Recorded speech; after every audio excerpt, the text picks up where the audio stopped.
Hey everyone, welcome back to MN Toori, where we break down big global issues in simple, clear English.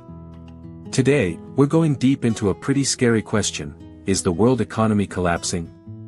Are we heading into a global recession, or is all the fear just noise? Let's unpack what's really going on, why it matters, and what could happen next.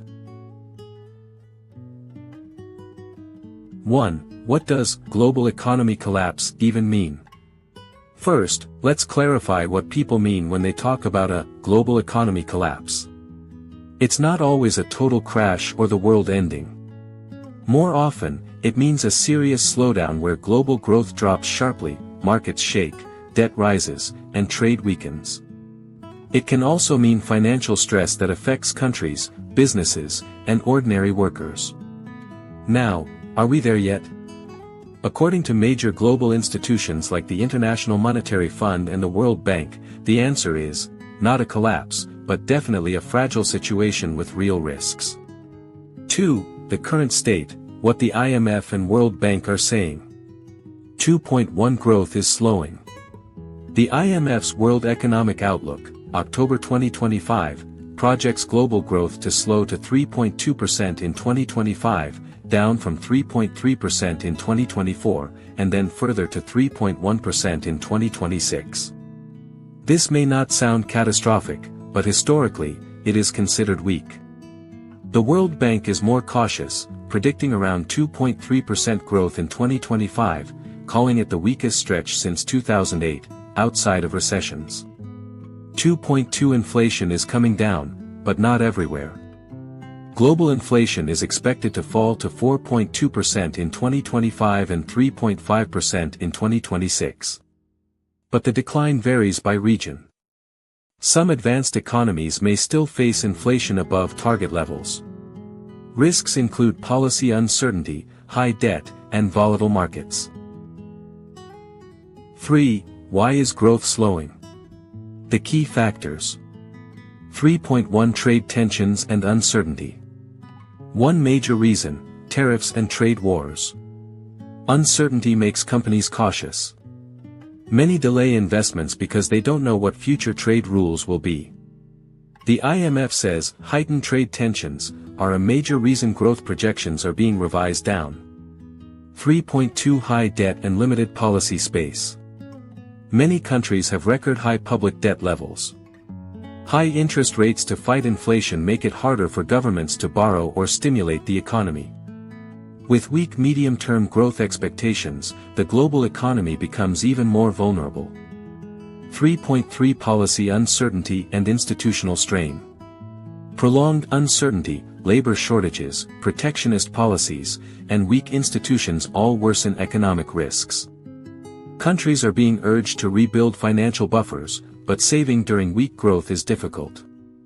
3.4 Trade linkage spillovers. The global economy is deeply connected. If one major economy slows, the impact spreads to trade partners.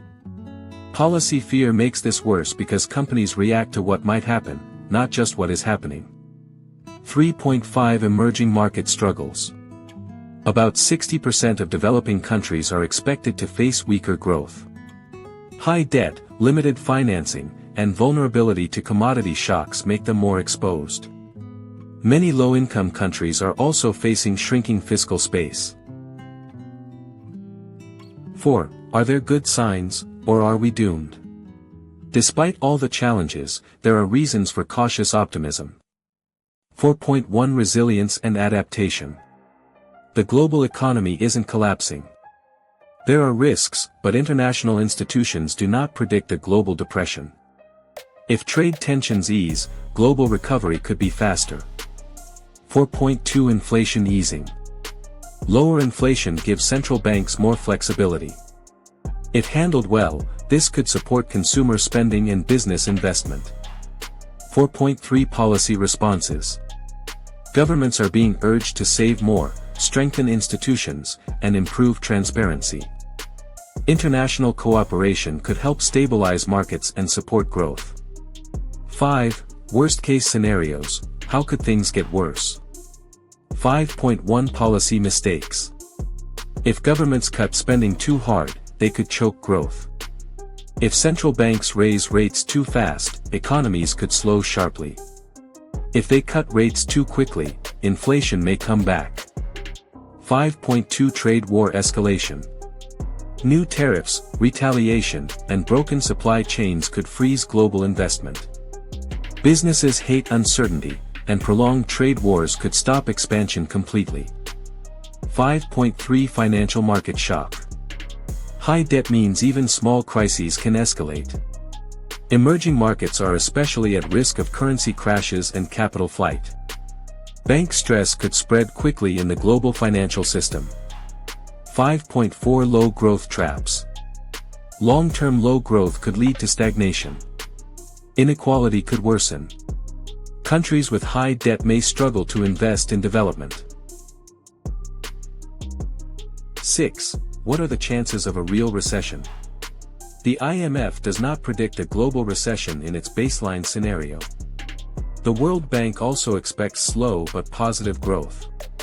But the risks are significant. Trade shocks, policy mistakes, or financial instability could push the world into recession. Many economists warn that worsening trade wars could shift the world from slowdown to recession. 7. What could help prevent a collapse? 7.1 Better global cooperation. Countries need to reduce trade tensions and support multilateral institutions. Debt restructuring may be necessary for heavily indebted countries. 7.2 Sensible economic policies. Governments must balance fiscal responsibility with necessary investment. Central banks must manage inflation without killing growth. Stronger institutions and financial transparency help build confidence. 7.3 Supporting emerging economies. Debt relief, better financing, and infrastructure investment can stabilize vulnerable nations. Developing countries need stronger safety nets to protect citizens during shocks. 7.4 Monitoring and risk management. Early warning systems, stress tests, and real-time monitoring of financial vulnerabilities are essential. Preparedness is better than reacting too late. 8. So, is the world really headed for a collapse?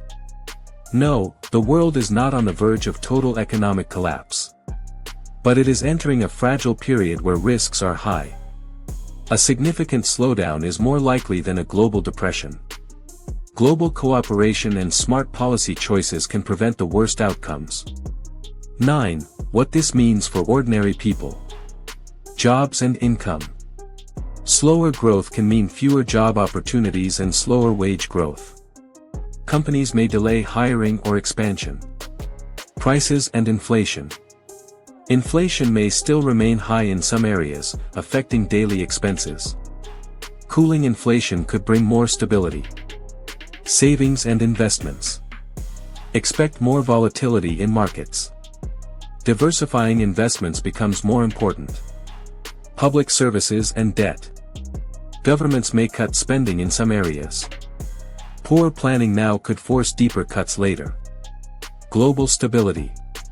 Economic stress can increase political and social tensions. Strong cooperation can help maintain peace and stability. 10. Final take. What's the big picture? The global economy is in a delicate situation. Collapse is not the baseline prediction, but risks are real. A slow growth environment is more likely than a full recession. Smart decisions made now will shape the next decade. Individuals should stay informed, avoid panic, and make thoughtful financial decisions. Alright, that was a deep dive into the big question: is the world economy collapsing? The latest IMF and World Bank data suggest that while the situation is fragile, a full collapse is not the most likely scenario.